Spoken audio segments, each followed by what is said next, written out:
Hi friends, welcome back to మాటే మంత్రం Telugu audio stories. అందరికీ నమస్కారం అండి. హాయ్ ఫ్రెండ్స్, ఈరోజు మనం చదువుకోబోయే కథ మనసులు కలిసిన వేళ రెండవ భాగం. ఈ కథ కనుక మీకు నచ్చినట్లయితే తప్పనిసరిగా లైక్ ఇవ్వండి. అలాగే ఈ కథ పైన మీ అమూల్యమైన అభిప్రాయాన్ని ఓ చిన్న కామెంట్ ద్వారా తెలియచేయండి. మన ఛానల్ని సబ్స్క్రైబ్ చేసుకోండి అండ్ షేర్ చేయండి. ఇక కథలోకి వెళ్దామా? మనసులు కలిసిన వేళ రెండవ భాగం. రాజా, నేను టిఫిన్ చేయలేనురా, బయట తీసుకురా. పనమ్మాయి ఎప్పుడు వస్తుందో తెలియదు. మా బంగారు తల్లి ఉంటే టైంకి అన్నీ అందించేది. మేఘాకి ఫోన్ చేశావంట్రా, చేరుకుందేమో అంది ఆవిడ. చేశానమ్మా, వెళ్ళిపోయిందంట అని అబద్ధం చెప్పాడు. అమ్మా, నీకు టిఫిన్ ఆర్డర్ పెట్టాను, నేను బయట తింటానులే, వచ్చాక తిను అంటూ వెళ్ళిపోతున్న కొడుకుతో, నువ్వు మంచి ఉద్యోగం చూసుకోరా, మేఘాని ఉద్యోగం మాన్పించి మనతో పాటే ఉంచుకోవచ్చు అని చెప్పింది సునీత. కోడలు వెళ్ళి 2 గంటలు కూడా కాలేదు. అప్పుడే అమ్మ తనని ఎంత మిస్ అవుతుంది అనుకున్నాడు. నువ్వు కావటం లేదా అంది అతని మనసు. నేనెందుకు అవుతాను? తనని నేనెప్పుడూ భార్య అనే దృష్టితో చూడలేదు. కానీ సంవత్సరం నుంచి ఒకే ఇంట్లో కలిసి ఉన్నాం కదా, తనని మిస్ అయిన ఫీలింగ్ మాత్రం ఉంది అనుకున్నాడు తనకి తానే. బైక్ ఎక్కి స్టార్ట్ చేశాడు. వెంటనే మేఘమాల గుర్తుకొచ్చింది. మీ స్కూటర్ ఎప్పుడూ రిపేర్కి వస్తుందిగా, కొత్త బైక్ కొనుక్కోండి, నేను డబ్బులు ఇస్తాను అంది. తను వెంటనే డబ్బు తీసుకున్నాడు, బైక్ కొన్నాడు. తను నాకేమీ కాదనుకుంటే ఆమె దగ్గర అంత చనువుగా డబ్బులు ఇవ్వగానే ఎలా తీసుకున్నాడు అని తనకి తానే క్వశ్చన్ వేసుకున్నాడు. మర్చిపోయాను, ఈరోజు స్వాతి ముందే రమ్మంది అనుకుంటూ రయ్యమని వెళ్ళిపోయాడు. హాయ్ డార్లింగ్, రేపు నా బర్త్డే, షాపింగ్కి వెళ్దాం, కొత్త డ్రెస్ తీసుకోవాలి, అందుకే ముందే రమ్మన్నాను. నువ్వేమో ఆలస్యంగా వచ్చావు, ఈ పూట లీవ్ పెట్టుకో అంది. సారీ స్వాతి, నా మూడేం బాగాలేదు, పైగా ఈరోజు ఆఫీస్లో ఇన్స్పెక్షన్ ఉంది, పోకపోతే బాస్ ఊరుకోడు, వెళ్ళాలిరా అన్నాడు. సరే, ఆఫీస్ అయ్యాక వెళ్ళి షాపింగ్ చేసుకొని డిన్నర్ చేసేసి వద్దాం, ఓకేనా అంది. ఆమె షాపింగ్ అంటే తన శాలరీలో సగం కట్ అయిపోతాయి. ఆ విషయం గుర్తుకొచ్చి, సారీరా, నైట్ ఏ టైం అవుతుందో తెలియదు, ఈ ఒక్కసారికి నువ్వే తెచ్చుకోమ్మా, మా బంగారం కదూ అంటూ ఆమెను బతిమాలాడు. సరే, నీ కార్డు ఇవ్వు, మనం పరిచయం అయ్యాక నా ఫస్ట్ బర్త్డే ఇది, నీతోనే డ్రెస్ కొనిపించుకోవాలి అనుకున్నా, నువ్వొచ్చినా రాకపోయినా నువ్వే కొనిపించాలి అంది చనువుగా. అతని జేబులో చెయ్యి పెట్టి వ్యాలెట్ తీసి కార్డు తీసుకుంది. ఎంత మేనేజ్ చేసినా నా జీతానికి కాళ్ళు వచ్చాయి. ఈ నెల అంతా ఎలా గడవాలో. ఈ సంవత్సరం నుంచి తాను ఇంట్లోకి ఒక్క పైసా కూడా ఖర్చు పెట్టలేదు. అంతా మేఘమాలే చూసుకునేది. తనకి కావలసినవి కూడా మేఘమాలే తెచ్చేది. అందుకే తన శాలరీ జేబు నిండా ఉండేది. ఫుల్లుగా ఎంజాయ్ చేసేవాడు. స్వాతి పరిచయం అయ్యాక ఎక్కువగా ఆమె షాపింగులకే అయిపోతుంది. తన జేబులో ఉన్న డబ్బు అంతా భుజాలెగరేసి అప్పు చేయాల్సిందే, తప్పదు అనుకుంటూ ఆఫీస్కి వెళ్ళిపోయాడు, ఎవరిని అడగాలా అని ఆలోచిస్తూ. అయినా ఈ అమ్మాయి ఏంటి, నా శాలరీ ఎంతో తెలుసు, తను ముందే చెప్పాడు. ఒక్కరోజుకి శాలరీ మొత్తం ఖర్చు పెట్టేస్తే నెలంతా తను ఎలా గడపాలనుకుంది, ఇంత బాధ్యత లేకుండా ఉందేంటి అనుకున్నాడు చిరాగ్గా. అతనికి ఏదో అన్ని బాధ్యతలు బంధాలు తెలిసినట్లుగా. క్రెడిట్ కార్డు పట్టుకుపోయింది, నేను వెళ్ళకపోతే వచ్చే నెల శాలరీకి కూడా కాళ్ళు వస్తాయేమో అనుకుంటూ మధ్యాహ్నం ఆమెకు ఫోన్ చేసి, నా ఆఫీస్లో వర్క్ పోస్ట్ పోన్ అయిందిలే స్వాతి, నేను కూడా వస్తాను షాపింగ్కి, ఎన్ని గంటలకి రమ్మంటావు అన్నాడు. 5కి రా రాజా, షాపింగ్ అయ్యాక డిన్నర్ చేసి నా రూమ్కి వద్దాం అంది. ఆ రోజు రావటమే, నేను అడుగుతున్నా కూడా మళ్ళీ నువ్వెప్పుడు నా రూమ్కి రాలేదు, ఈరోజు రాకపోతే ఊరుకునేది లేదు అంది అలిగినట్లుగా. ఓకే ఓకే వస్తానులే అన్నాడు. అంతకుముందు ఒకరోజు పబ్కి తీసుకువెళ్ళింది. అక్కడ తాగింది బాగా ఎక్కువైంది. బైక్ తోలే పరిస్థితి లేదు. అది అక్కడే వదిలేసి ఆమెను ఆ పరిస్థితుల్లో ఒంటరిగా పంపలేక ఆమెను దించటానికి అని ఆమెతో పాటు క్యాబ్లో ఆమె రూమ్కి వెళ్ళాడు. ఆ క్యాబ్లోనే తన ఇంటికి వెళ్ళాలనుకుంటే ఒప్పుకోలేదు స్వాతి. నాకేంటో హెల్త్ బాగా ఉన్నట్టు లేదు, భయంగా ఉంది. ప్లీజ్ రాజా, లోపలికి రా, తర్వాత వెళ్దువు అని అతన్ని బలవంతంగా లోపలికి తీసుకువెళ్ళింది.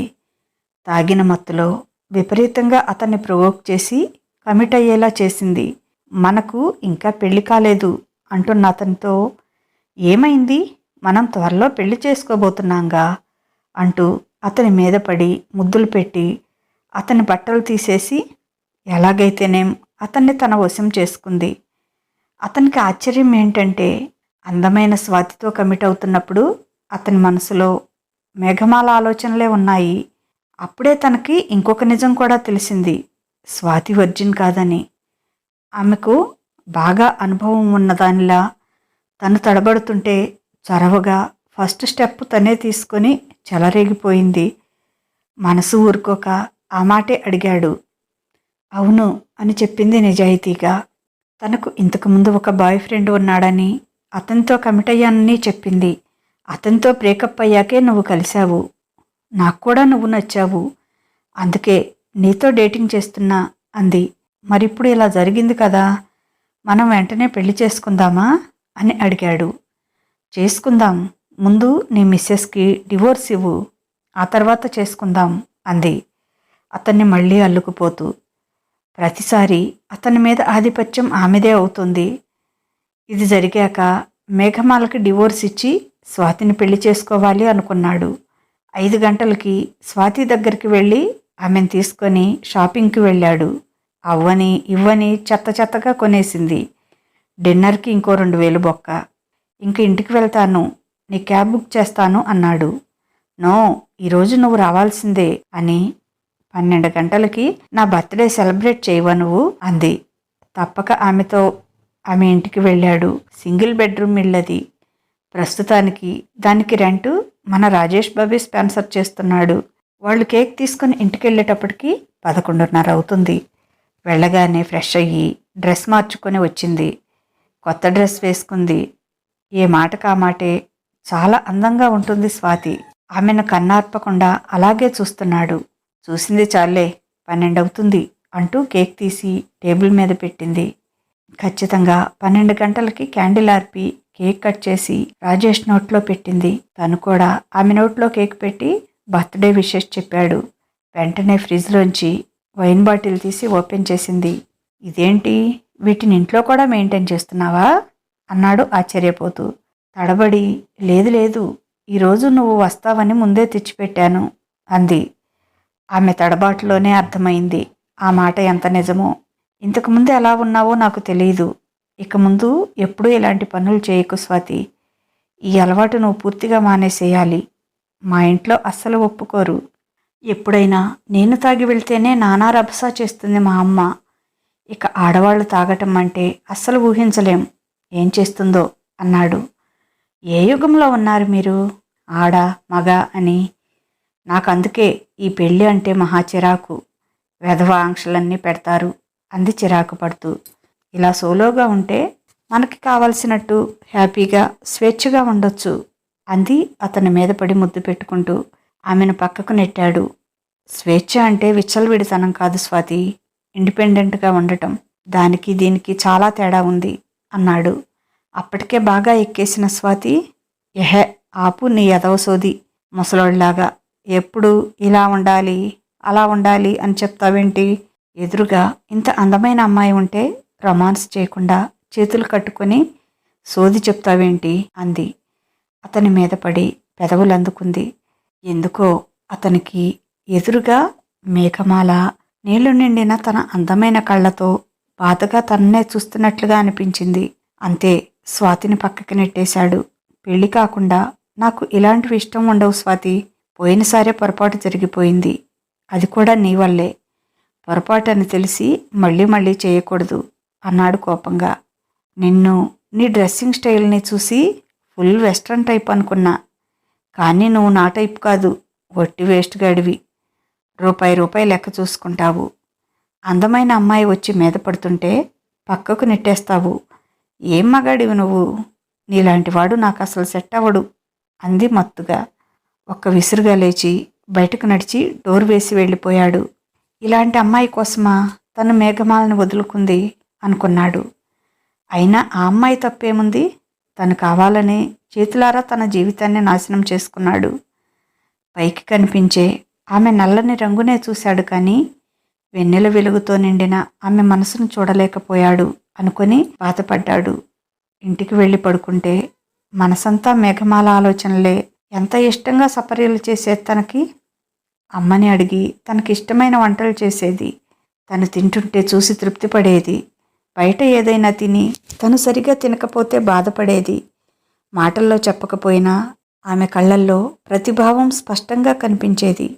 ప్రతిరోజు లంచ్ టైంకి తిన్నారా అని మెసేజ్ వచ్చేది ఆమె నుంచి. తను తిరిగి రిప్లై ఇవ్వకపోయినా తన నుంచి మెసేజ్ రావటం మాత్రం ఆగలేదు. తనకి కొంచెం నలతగా ఉంటే తల్లడిల్లిపోయేది.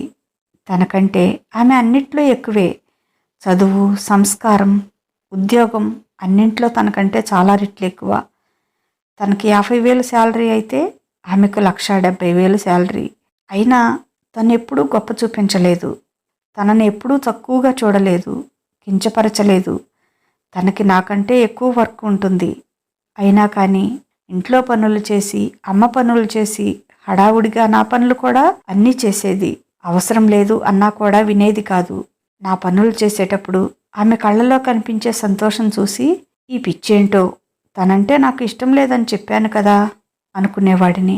మొదట్లో అయితే ఇంకా నీచంగా నన్ను తన వలలో వేసుకోవటానికి ఇవన్నీ చేస్తుంది అనుకునేవాడిని. కానీ ఆమె అలాంటిది కాదని, ఆమెది అందరినీ ప్రేమించగలిగే స్వచ్ఛమైన మనసని అర్థమైంది. తను ఆమె మీద ఎలాంటి కన్సర్న్ చూపించేవాడు కాదు. అవసరమైతే తప్ప మాట్లాడేవాడు కూడా కాదు. ఇంకా చెప్పాలంటే ఆమెను ఓ మనిషిగా కూడా చూడలేదు. ఏ ప్రతిఫలం ఆశించకుండా నిష్కల్మషమైన తన ప్రేమను చూపించేది. ఇప్పుడు ఆలోచిస్తే అర్థమవుతుంది. తను దేవత అని. గులకరాయి కోసం వజ్రాన్ని పోగొట్టుకున్నాను. అయినా ఇందులో స్వాతి తప్పు కూడా ఏమీ లేదు. ఆమెమీ నన్ను పెళ్లి చేసుకోమని ఒత్తిడి చేయలేదు. అసలు పెళ్లి మీద ఆమెకు ఇంట్రెస్ట్ లేదు, మంచి ఒపీనియన్ కూడా లేదు అని ఈరోజే అర్థమైంది. మా కలయికని చాలా నార్మల్గానే తీసుకుందామే. తనే ఎక్కువగా ఫీల్ అయిపోయాడు. ఆమె తన ఎదురుగా ఉండగా ఆమె విలువ తెలియలేదు. దూరం అయ్యాక ఆమె ప్రేమ విలువ తెలుస్తుంది. ఆమె లేకుండా నేను ఉండగలనా అనుకున్నాడు. నువ్వు చేసుకున్నదేగా, ఉండక చేస్తావా అంది మనసు. అబ్బా, తల పగిలిపోతుంది. ఇలా అనుకుంటే చాలు, వెంటనే జెండు బాం తెచ్చి రాసి చక్కగా తలపట్టేది. ఎంత హాయిగా ఉండేదో. చేత్తో తీసేసినట్లుగా పోయేది తలనొప్పి అంతా. తల పట్టుకొని అలాగే కూర్చున్నాడు రాజేష్. 10 రోజులు గడిచాయి. పిచ్చెక్కిపోతుంది రాజేష్కి. అడుగడుగున మేఘమాల గుర్తుకు వస్తుంటే, నా ఎదురుగా ఉన్నప్పుడు ఆమెను కనీసం ఎప్పుడూ పట్టించుకొని సరిగ్గా చూడలేదు. కానీ తను లేకపోతే ప్రతి క్షణం తనే గుర్తుకు వస్తుంది. ఎటు చూసినా ఆమె గాజుల గలగలలు, చిరువందెల శబ్దాలు, ఆమె అడుగుల సడి, ఆమె పనులు చేస్తూ, తల్లితో ఏదో మాట్లాడుతూ, నవ్వుతూ, హడావిడిగా తిరుగుతున్నట్లు కళ్ళ ముందే కనిపిస్తుంది. ఆమె లేని 10 రోజులకే ఇల్లు జీవం కోల్పోయినట్లు ఉంది. తల్లికి ఆరోగ్యం సరిగ్గా లేదు. మేఘమాల ఉన్నప్పుడు అద్దంలా మెరిసే ఇల్లు, ఎక్కడ దుమ్ము అక్కడే, ఎక్కడ వేసిన వస్తువులు అక్కడే. అది చూస్తే ఇంటికి రావాలన్నా చిరాగ్గా అనిపిస్తుంది. ఇదండి ఈరోజు కథ. ఎలా ఉంది? చేతులు కాలినాక ఆకులు పట్టుకున్నట్లు మన రాజేష్కి డివోర్స్ పేపర్ మీద సైన్ తీసుకొని మేఘమాల ఇంట్లోంచి వెళ్ళిపోయాక కానీ ఆమె విలువ ఏమిటో తెలియలేదు. ఎవరిమైనా అంతే కదా, ఎదురుగా కనపడేదాన్ని నిజమనుకుంటాము. ఆమె నల్లని రూపాన్నే చూశాడు మన హీరో. కానీ పాలలాంటి స్వచ్ఛమైన ఆమె తెల్లటి మనసును మాత్రం చూడలేకపోయాడు. ఇతని గారికి పశ్చాత్తాపం మొదలైంది. మరి ఏం చేస్తాడో? ఒప్పుకుంటుందా మేఘమాల తిరిగి రావటానికి? లేదా వీళ్ళిద్దరూ శాశ్వతంగా విడిపోతారా? స్వాతి మళ్ళీ ఇతన్ని పెళ్లి చేసుకోవటానికి రెడీ అవుతుందా? ముందు ఎపిసోడ్స్లో తెలుసుకుందాము. సరేనండి. ఈ కథ కనుక మీకు నచ్చినట్లయితే తప్పనిసరిగా ఒక లైక్ ఇవ్వండి. అలాగే ఓ చిన్న కామెంట్ కూడా పెట్టండి. మన మాటే మంత్రం ఛానల్ని సబ్స్క్రైబ్ చేసుకోండి. మీకు తెలిసిన వారికి షేర్ చేయండి. ఒక చిన్న మాట అండి, కొత్త ఛానల్లో పెడుతున్నారు, మళ్ళీ అదే పాత ఛానల్లో కూడా పెడుతున్నారు స్టోరీని అంటున్నారు. కొత్త ఛానల్లో మన సబ్స్క్రైబర్స్ ఎవరు చదవటం లేదండి. 1000 వ్యూస్ కంటే రావటం లేదు. మరి మిగతా సబ్స్క్రైబర్స్ బాధపడతారు కదా. అందుకని ఆ ఛానల్లో కూడా ప్రస్తుతానికి ఆ ఛానల్ అయితే పోలేదు కనుక అక్కడ కూడా స్టోరీ ఇస్తున్నాను. ముందుగా స్మిత స్టోరీస్లోనే ఇస్తున్నాను. ఒక పూట ఒక రోజు గడిచినాక మాటే మంత్రంలో ఇస్తున్నాను సేమ్ స్టోరీని. మన సబ్స్క్రైబర్స్ అందరూ చాలామంది అక్కడే చదువుతున్నారు, అందుకే ఇస్తున్నాను. అర్థం చేసుకోండి. ఆ ఛానల్ ఉంటుందో పోతుందో నాకైతే తెలియటం లేదు. 3 కాఫీ రైట్స్ వేశారు కనుక పోతుంది అని ఎవరో చెప్పారు. మరైతే ఇంకా తీసేయలేదు. నాకు కూడా తెలియదు. అది నాకు మెయిల్ కూడా ఏమీ రాలేదు ఛానల్ తీసేస్తున్నట్లుగా. ఏమవుతుందో మరి చూద్దాం. ప్రస్తుతానికైతే మన స్టోరీస్ చదివే వాళ్ళందరూ స్మిత స్టోరీస్ని తప్పనిసరిగా సబ్స్క్రైబ్ చేసుకోండి. ఒకవేళ ఈ ఛానల్ అర్ధాంతరంగా తీసివేస్తే నా స్టోరీస్ అక్కడ కూడా వినొచ్చు. సరేనండి, ఇక ఉంటాను. బాయ్. మీ లక్ష్మీ ఘంట.